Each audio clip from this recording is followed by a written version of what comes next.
Brothers, ikaw ba isang sports bike enthusiast at naghahanap ka na isang bike na pwede mong gamitin sa track at the same time sa street? Baka ito na yung mga brothers, the FKM 3GP. Tignan natin ito mga brothers sa ating walk-around review. Kaya let's go sa go! Get ready, drop the beat.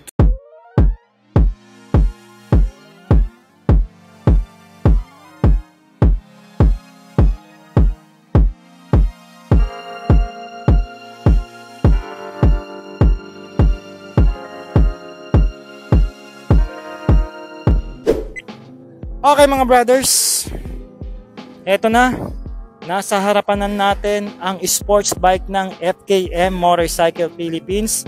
Actually, dalawang version ito pagdating sa kanilang sports bike o itong 3GP na ito. So meron silang standard version at modified version. Well, i-discuss natin mamaya yung kung ano yung pagkakaiba ng modified version at saka dito sa parang standard version, no? So meron tayo ritong kulay na dalawa. Ito yung limited red nila na gloss finish, and then ito yung bagong kulay nila na lime green finish, and then modified version ito.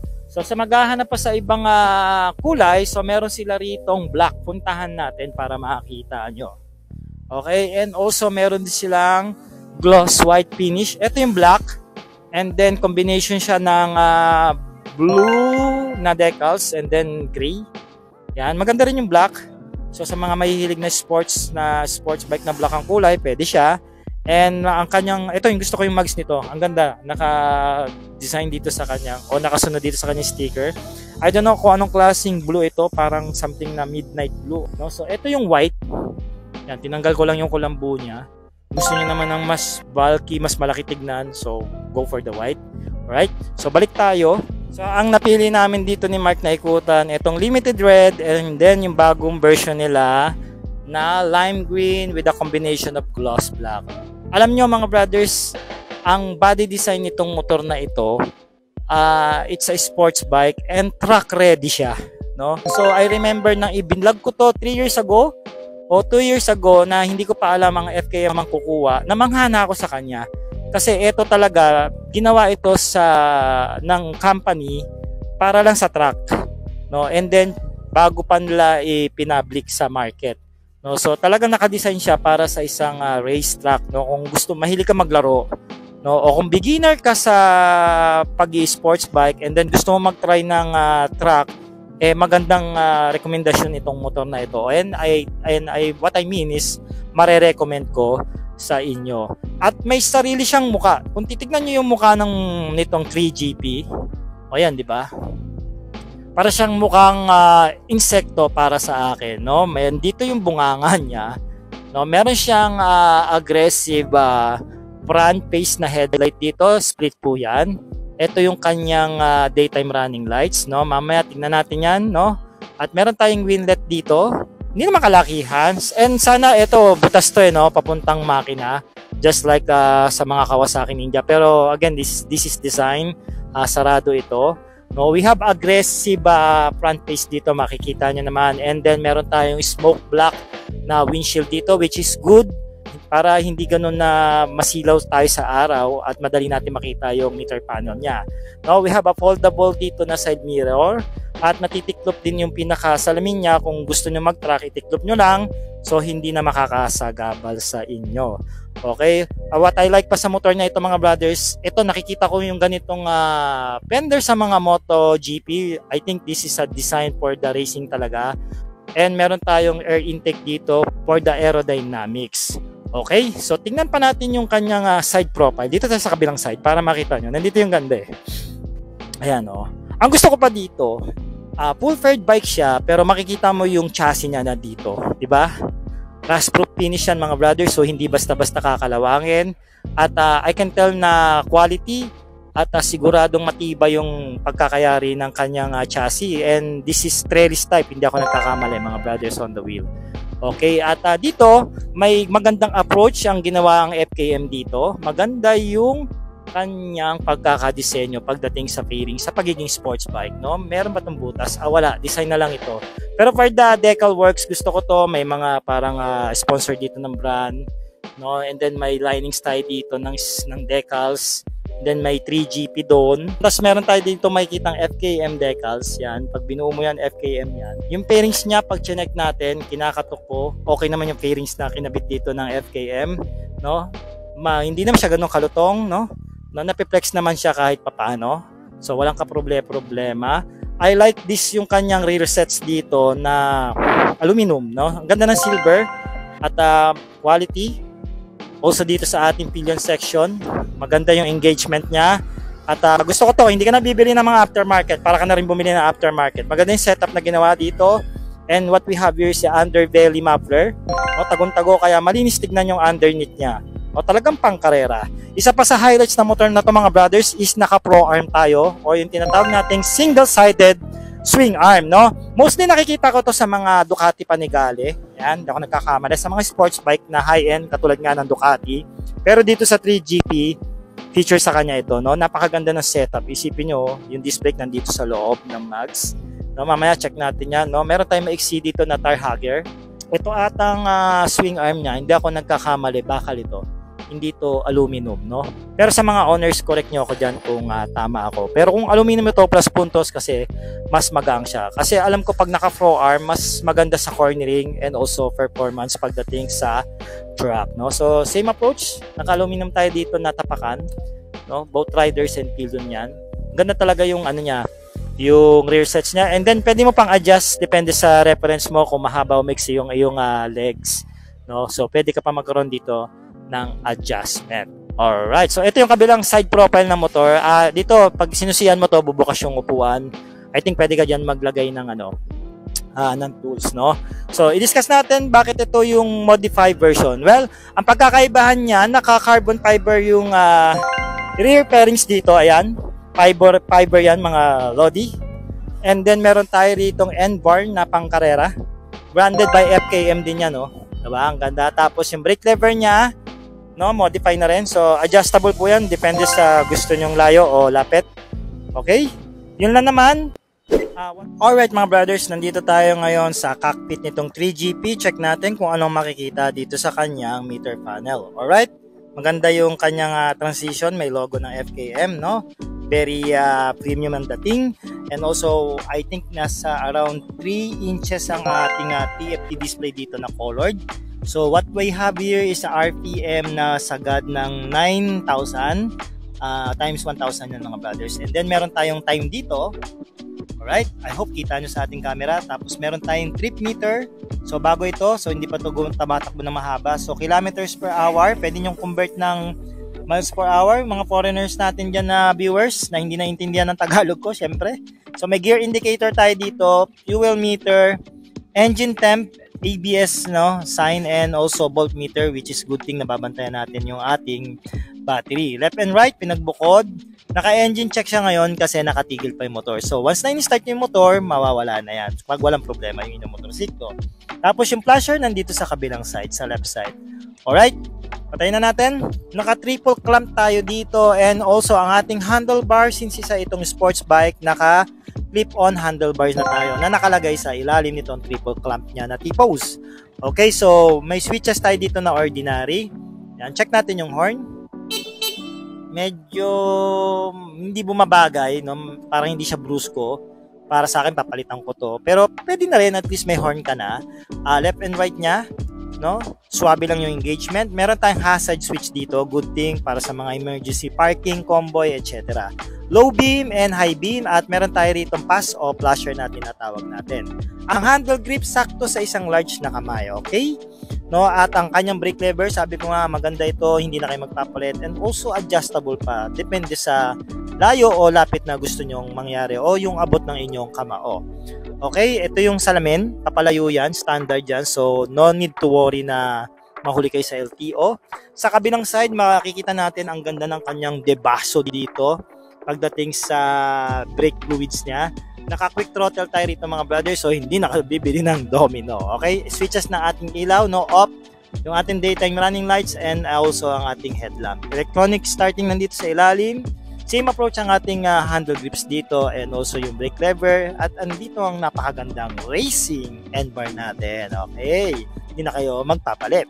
Alright, so meron tayo ditong 17 liters na fuel tank capacity. Ito pa yung mismong cover ng tanke mga brothers. So yung pinakatangke niya is nandito pa sa loob ng fairings na ito. So buksan natin.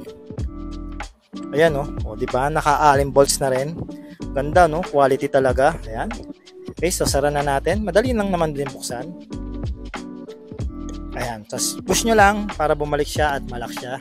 Okay, so meron tayong ordinary ignition dito. Sayang hindi pa nila ginawang shutter key, pero okay lang din naman. Mostly naman pag sports bike ganyan.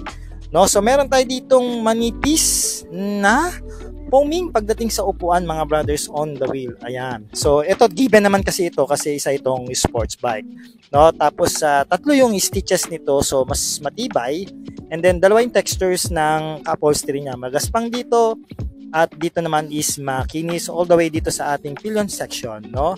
Okay, ang feels ng kanyang seats o yung upholstery para siyang magaspang na flat finish. Okay, so mamaya sa ating bike pit discuss natin yan. Alright. Okay mga brothers, dumapo na tayo sa ating bike pit, no? For the reference, I'm only 5'4" at nakaboots ako ngayon at meron po akong timbang na 52 kg at may reach na 20 inches. So sa mga followers natin, alam nyo na po kung ano talaga ang aking laki. So ganito po ang itsura mga brothers ng isang katulad ko pag nakaupo na dito. Sayang wala tayong kasamang mas matangkad kasi si Mark hindi kami naglalayo ng height at alam nyo na, bigat, sexy pa rin kami. At ganito ang itsura mga brothers. Ayan, medyo lalapat na naman yung aking dalawang paa dito. So hindi naman nakakailang siyang sakyan. Hindi katulad sa mga ibang sports bike na sobrang taas. And by the way, 785mm ang kanyang seat height. And also ground clearance na 160mm. So hindi kayo maiilang na idaan ito sa mga malalim na lubak o yung matataas na humps na akala mo bubungan ng bahay, no? So kayang-kaya niyang malagpasan yon o ma-overcome. Alright, so meron siyang bigat mga brothers na 166 kg na curved weight, no? I guess tama lang siguro yung kasi 300cc na ito na motor and consider na big bike na pagdating sa sports bike category.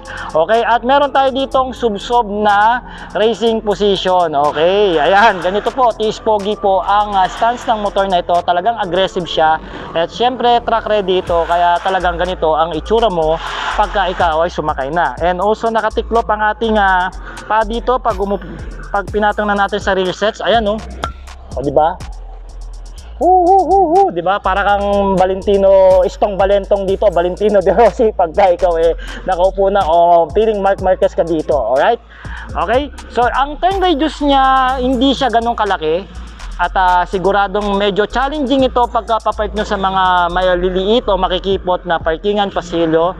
No, talagang mahihirapan kayo. And I guess, bibilan nyo rin siya ng paddock stand para madali nyo siyang ma-center stand o pagalilinisin nyo o imimintinan nyo o kung ano yung gagawin nyo sa motor, no? Okay? So ngayon, pagdating sa riding ergonomics niya, I guess sana yan ito. Kasi pag nag-switch ka talaga sa isang sports bike, medyo mababago yung riding hobby mo and also experience. So talagang malaking adjustment ang mangyayari. Pero sa mga sports bike lover dyan, sigurado hindi kayo magsisisi pag binili nyo itong FKN 3GP. Kaya kontakin nyo na kami ni Mark. Okay, pagdating dito sa headlight mga brothers, meron tayo ditong split type na daytime running lights. So ito yung nagre-represent ng character nitong 3GP, no? And buksan natin yung kanyang headlamp. Yan, LED na nga pala ito, by the way. Alright, ito. So ito yung headlamp niya. So ito pala yung iilaw, no? Sa gitna, no? So pag high beam natin, check nga natin. Ayan, nakabukas na lahat. At nakakasilaw na. Patay na rin natin yung headlamp niya. Ayan, pinakita ko lang sa inyo. Alright, so meron tayo ditong LED na turn signal lights at ang ganda ng kanyang pagiging flexible. Okay, no? So, check natin ganyan, no? Kahit matabig na ganon, safe pa rin. And also sa kabilang side, no? Pagdating naman sa taillight, tingnan nga natin kung ano makikita natin dito sa buntot. Aha. So, sporty feels pa rin, no? Meron lang tayo ritong maliit na taillight, which is ito naman yung dapat sa mga sports bike. May daytime running lights din yung taillights niya. Yan. And then, meron tayo ritong 5 LED na bumbilya. Tingnan nga natin kung anong itsura pag hina-high beam. Check natin.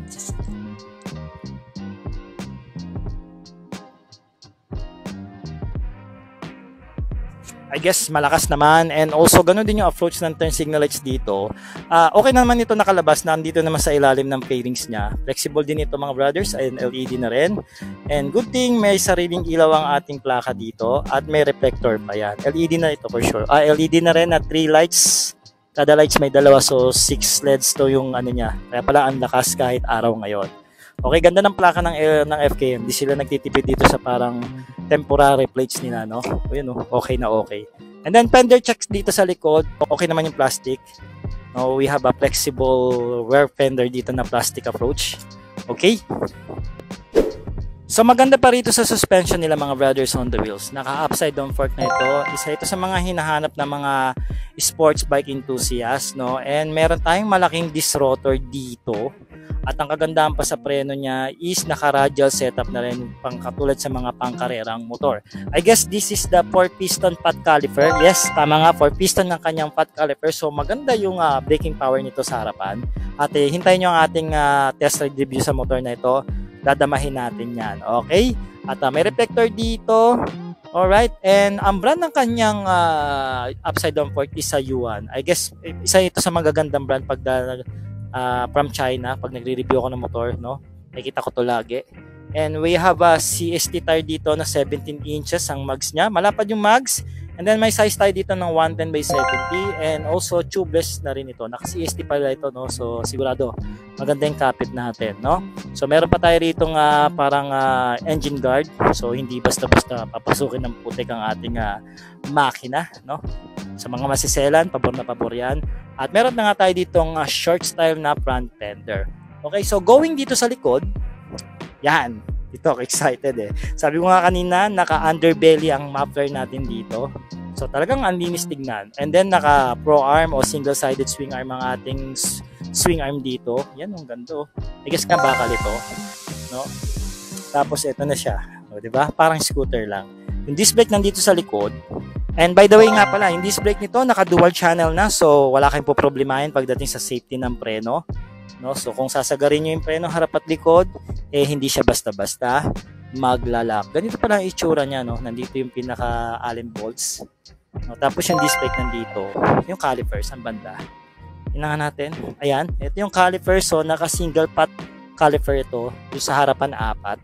Pero yung malaki yung disc rotor niya, no? No, parang pangharap na rin. And then meron tayong size dito na 520 na kadena, pang big bike na talaga.